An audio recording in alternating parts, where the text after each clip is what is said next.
যাত্রী সব নামতে নামতে খালি হয়ে গেছে।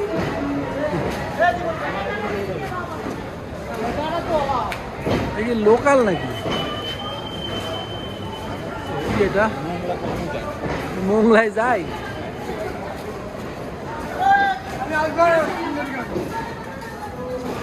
এইদিকে থাকে। আজকে ট্রেনের পাশা দেখাবো, দেখি।